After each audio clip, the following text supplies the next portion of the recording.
Hey, in this video, I'm going to show you how to make this hutch. So check it out, enjoy. All right. Oh, don't forget to subscribe. This video is sponsored by Simply Safe, but I'll tell you a little bit more about them later on. Red sky, reach up for so high, blue eyes, fake cry. So here's the lowdown. I had to build this mid-century inspired white oak hutch. Now I have plans available for this exact hutch in the video description down below, and in those plans it's got a nice back on it, kind of like you see in that one. The client, however, requested that I not put a back into the piece. I thought this was a terrible idea. Dare I say, a stupid idea.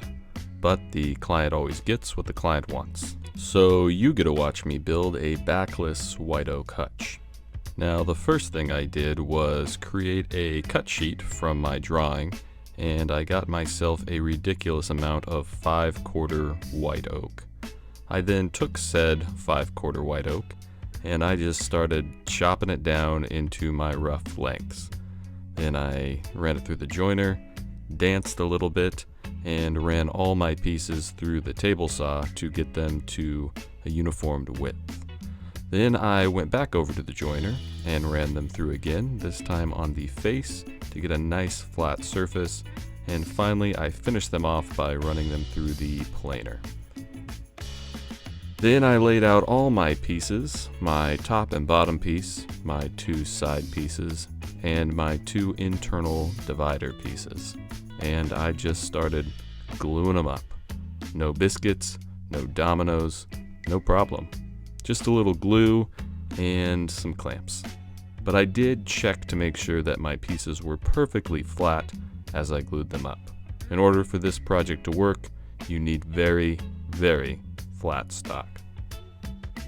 After giving everything enough time to dry, I pulled it all out of clamps and I was ready to start cutting my joinery. Now, you're gonna be so proud of me because I'm not really using the domino joiner that much for this project.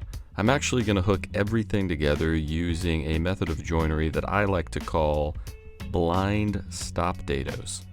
So after cutting all my pieces to length, I label everything so that I know what I'm working with, and I begin marking out to cut my dados. Now we'll be cutting a 1/2 inch by 1/2 inch dado into the side pieces and the top and bottom to hold our center dividers. And these, like I said, are what is called a stop dado, meaning that, well, they're gonna stop. They're not going to go the entire length across the piece. So after marking out where I want my dados to land, I mark out where I want my dados to stop.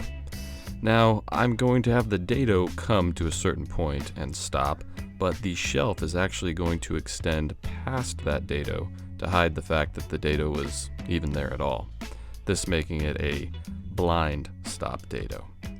So as you can see, where I lay out my dados, I also mark an extra 1/4 inch, knowing exactly where my shelf will land. Now I'll be cutting my dados with this newfangled contraption from Woodpecker's Tools. This is their adjustable track square that hooks onto the Festool track and the corresponding Festool router. But you can achieve the exact same thing with whatever router you want and a simple piece of wood clamped to your surface. As you can see, I've cut a perfect 1/2 inch by 1/2 inch dado that stops, giving me an extra 1/4 inch room where my shelf will overlap. It's also important to note that if you have to cut past your stock, it's a good idea to put a scrap piece of wood on the back, or in this case, I just stuck a little blue tape, and this will keep your router from causing horrible, terrible chip out. You don't want that. At this point, I have all of my stop dados cut in my side pieces as well as my top and bottom piece. And I am ready to start cutting my corresponding tenons. Now to cut these tenons, I'll be using a 1/2 inch rabbiting bit. Now it's a 1/2 inch bit, meaning it will cut a 1/2 inch into the material, but because I'm using 1 inch stock, I only want it to cut a 1/4 inch deep. I'll come in a quarter from both sides, leaving a perfect 1/2 inch tenon in the middle. At least, that's the idea. So after getting my bit all set up, I do a test piece just to make sure I know what I'm working with. I know what I'm working with. And then I start cutting my actual pieces. Now, the easiest way I found to do this is to actually cut 2 pieces at once. I simply clamp them together so they're perfectly flush on one end, and then I route out the middle portion. Then I take the clamps off and switch them around, and I continue that rabbit cut on the section I didn't do. Why do I do it this way, you ask? Well, if I just go straight across, I will get that nasty chip out I talked about earlier. And by doing it this way, you prevent all that. It's just nice and easy. So after using the rabbit bit on the top and bottom to cut a 1/4 inch deep, you are left with a perfect 1/2 inch by 1/2 inch tenon that will fit perfectly into our 1/2 inch by 1/2 inch dado. Isn't it crazy how that works? Science. Then, in order to allow our shelves and dividers to slide forward and cover up that dado, we have to remove a little bit of material on the front portion. Now, we only need to remove a 1/4 inch tab, but I like to remove a 1/2 inch just to give myself a little extra wiggle room. The best method I found for doing this is just to use a Japanese pole saw and then clean it up with a chisel. Easy peasy, Japanesey. Get it? Because it was a Japanese pole saw. With that, we are almost done with all of our carcass pieces. The last thing I do is take a 1/2 inch round over bit and I give a nice round profile to 3 of the 4 sides on both of my side pieces. I do this to both sides, making a nice 1/2 inch, half circle profile thingy-majig. As you can see, once I insert the shelves, that 1/2 inch profile dies right where the shelf starts, giving it a really cool, nifty look, if you will. Technical term. I then take out the 1/2 inch round over bit and insert a 1/4 inch round over bit, and to both my top and bottom piece I add a nice 1/4 inch profile, just softening that edge and giving it a little bit more flavor. I do not, however, do anything to my internal dividers. You'll see why here in just a little bit. With all of my carcass pieces done, it is time to start working on the base that it will sit on. So the first thing I do is trace out the shape I want for the legs of my base. I then take that piece over to the chop saw and I cut it out. Now this can get a little shady cutting small pieces on the chop saw, and I'm sure some of you trolls are going to say that's dangerous and I shouldn't be doing that, but the piece is firm against that back fence and I am very confident in making this cut. If you are not confident, then please don't try it. You can make the same cut on the bandsaw. It won't be quite as perfect, but it might just save you a finger. So with that piece cut out, I use it to trace my remaining 3 pieces, and then I cut those out as well, giving me 4 identical pieces. I then mark 1.5 inches off of the top of each leg piece, and I cut a nice flat 1.5 inch surface that I can use to land my stretcher on. This cut's not nearly as shady. You can probably do this without losing a finger. Just like that. Oh yeah, and you're going to want to save all these weird offcuts. We're going to use those in just a second. Next, I cut out some 1.5 inch pieces of 5/4 stock that we will use for these stretchers on the rest of our base. They don't taste very good, in case you were wondering. And I take those over to my workbench to start laying out what my base will look like, which is this, what you're seeing in front of your face. Each stretcher gets a leg on either end, and I will hook them together, don't hate me, with the domino joiner. Remember, I said I almost didn't use it for this project, but I did use it for the base. But like I always say, you can use a doweling jig, so just calm the flip down. Now, when I'm using the domino joiner on small pieces like this, I like to actually hold the piece to the domino joiner rather than the domino joiner to the piece. It's just a lot easier. Once I mortise out my leg pieces, I mortise out my corresponding stretcher pieces using my patented hip thrust technique that I've come to know and love. Smooth. And then we are ready to hook these pieces together. Now, because the leg has this angle on it, it can be hard to clamp on said angle. So that's where those scrap pieces come in, y'all. Whoop whoop. That was weird, sorry. Anyways, I just take some blue tape, CA glue, and some adhesive accelerator spray, and I just glue those scrap pieces back onto the leg from whence they came, and that gives me a nice flat surface that I can land the clamp on. You could also just not cut these legs, at least that angle, until after they're clamped up. That is another option, but knowing me, I'd probably screw it up and have to do the whole leg over again. But once they are clamped up, you can just snap those little scrap pieces off, nice and clean, and your base is ready to move on to the next step, which is adding our supports connecting the two pieces together. Now the end support is going to have this weird angled cut on it.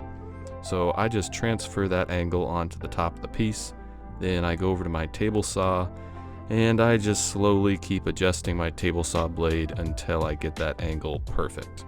I'm sure there's some mathematical way to do this, or a special tool like a protractor, but it just sounds like an awful lot of work, so I just do it this way. Once I have that angle figured out on my scrap piece, I cut some actual stock to size and cut them all down to hook my base together. Then I clamp everything up and mark out again for my domino joiner. Gotta love that hip thrust. Once I mortise out all my pieces, it is almost ready to put together. But first, I want to add a rounded profile to the base as well. And speaking from experience, this is much easier to do before we hook the whole thing together. You just want to make sure not to round over any surfaces that you're actually going to have to hook a connecting piece onto, or else your joint's going to look really, really crappy, so don't do that. But before we hook this thing together, let me tell you about our sponsor for this video, Simply Safe. With more and more houses being built around us, I've been wanting to get a security system for a while now. Simply Safe is incredibly effective and reliable home security that you can order online. They deliver everything you need right to your home, and setting it up takes less than an hour. Now, I was a little skeptical about that part, but I set the entire system up in my home and it only took me 45 minutes. Once you plug in the base station, it begins communicating with the keypad, and the keypad's like this special little assistant that walks you through the entire process to set up everything like cameras, video doorbells, motion detectors, glass break detectors, water detectors, freeze detectors, and a whole bunch of other really cool stuff. It feels great knowing my home and family now have the protection of Simply Safe. You can have that same protection by visiting simplysafe.com/bourbon moth to learn more. Now, let's get back to building a hutch. With our two main leg pieces hooked together and mortised out for our connecting pieces, as well as our rounded profile everywhere that we could put a rounded profile, it was time to clamp this thing together with some glue and obviously some clamps. And it doesn't look half bad, so I thought I'd do a little dance. Alright, that's enough. And once it is dry, we could pull out the clamps and add that last little bit of round over detail that we didn't want to do until it was glued up. Quick and easy. I'm not going to say Japanese because there's nothing Japanese about this. I then just quickly sand it to remove any little burn marks and scuffs, and it's looking pretty darn decent. So now it was time to do my dry fit. So I set the base down and then just started building the cabinet off the base. And wouldn't you know, it actually fit together exactly like it was supposed to. Almost like I did this thing right. In fact, it fit together so well, I was pretty nervous about the glue up. because whenever I have a perfect dry fit, the glue up's usually a nightmare. Oh, and during that ad read I did earlier, I took the time to glue up all the panels for my doors. Now, people ask me all the time, how do you glue up solid panels to prevent them from warping? Well, the first key is to make sure that your stock is milled perfectly flat. If it's not flat to start with, your door is not going to be flat. The second thing you want to do is to make sure that you're alternating your grain from board to board. It should look like smiles and frowns all the way across. This is the #1 best prevention against your solid panel doors warping over time. So with my dry fit complete, it was time to pull everything apart and start the slow, agonizing glue up process. So the first thing I did was countersink some holes into the bottom of my base. I then pre-finished my entire base as well as the bottom of the base piece of my cabinet, being very careful so that I would not get any finish onto my tenons. This would inhibit them from gluing up properly. Then with both the base of my cabinet finished as well as the bottom of my bottom, I guess, I attached my base to the bottom piece, which gave me a nice secure foundation that I could use to build the rest of my cabinet off of. Also, by pre-finishing these two pieces, it'll save me a huge headache later, and I won't have to get all awkward reaching up underneath there to get finish in places that are not easy to get to. So the glue up process went like this. I decided to glue up my internal divider pieces with the top and bottom first. So I applied a small amount of glue, not too much, you don't want squeeze out, into my dado as well as onto my tenons, and then I hooked the top piece, bottom piece, and dividers in place. And of course, I secured them in place with a few clamps. Once they were clamped up, I just double checked with a square to make sure that everything was square. I wonder if that's why they call it a square. Anyways, with that done, it was time to add a little material to the front of my divider pieces. And you're probably like, why? That's really weird. Well, it won't be weird in a second when you see why I'm doing it. Now, the way that our doors are going to work is there's not going to be hardware. There's actually just going to be a 45-degree wedge cut on the door that will act as hardware. So I needed a larger surface on those dividers for the doors to land on. If that still doesn't make any sense, don't worry, I'm going to show you how it works here in a second. Just calm down. But for now, it looks something like this. Then with those drying up, I decided to remove my clamps and start gluing on my outer pieces. Now, I decided I was going to do these one at a time. There's nothing I hate more than a stressful glue up, and I just didn't want to try and get both pieces on in clamps before the glue dried. So I added glue to my dados on one side as well as the tenons, popped it on there, nice and snug, and then I hooked on some clamps to hold it secure. Then I decided I was going to let the glue dry nice and tight before I did the other side.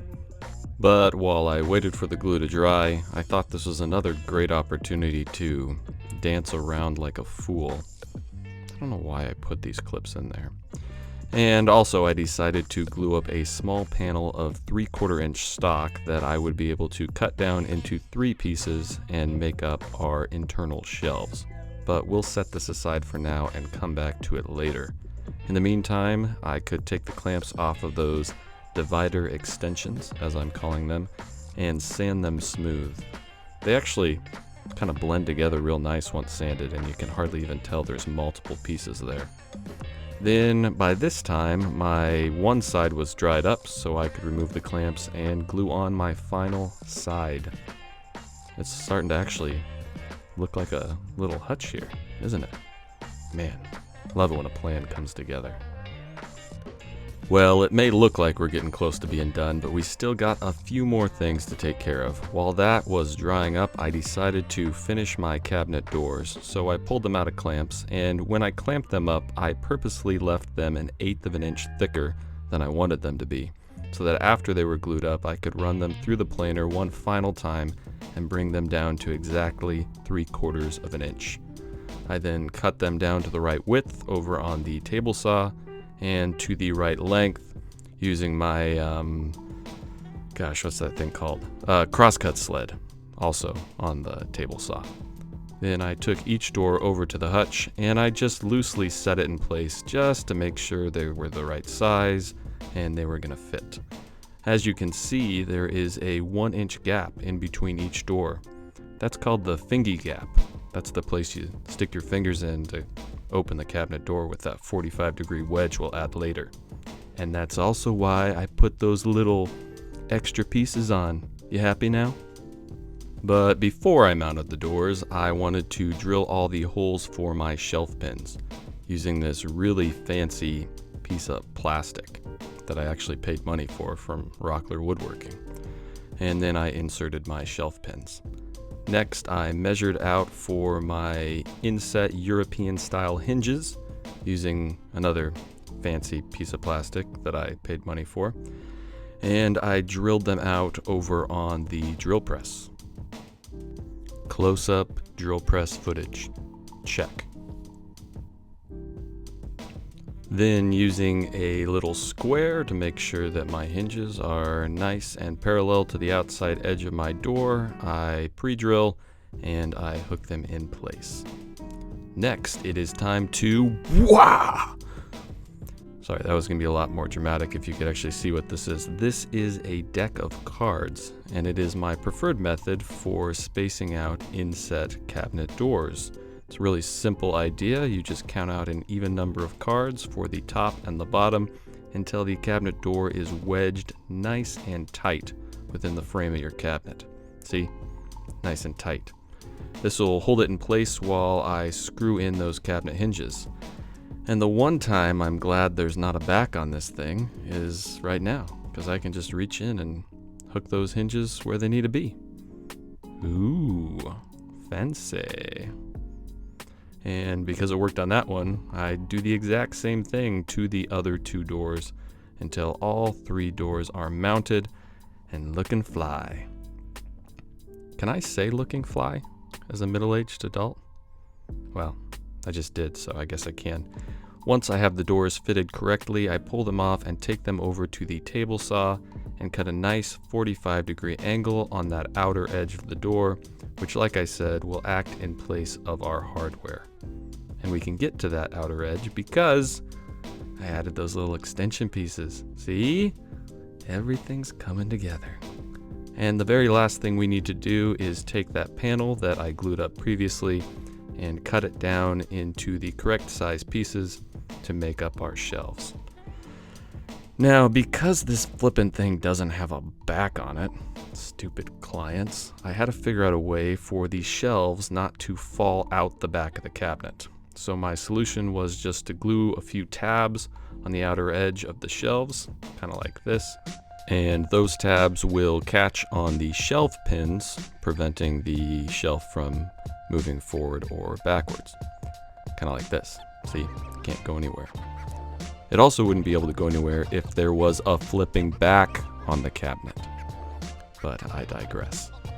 And finally, the only thing left to do is to rub some finish on this thing and call it done. For this, I'm using Rubio Monocoat Cotton White. If you've watched any of my other videos involving white oak, you'll know it is my preferred finish for white oak. It gives a nice satin finish and really pulls out the grain in the oak, which I guess is pretty, so they say. So after wiping the entire thing down with finish, I reinstall the shelves and the doors, and well, I guess that's it, folks. We now have a mid-century inspired white oak hutch without a back. Please, if you build one, just put a back on it.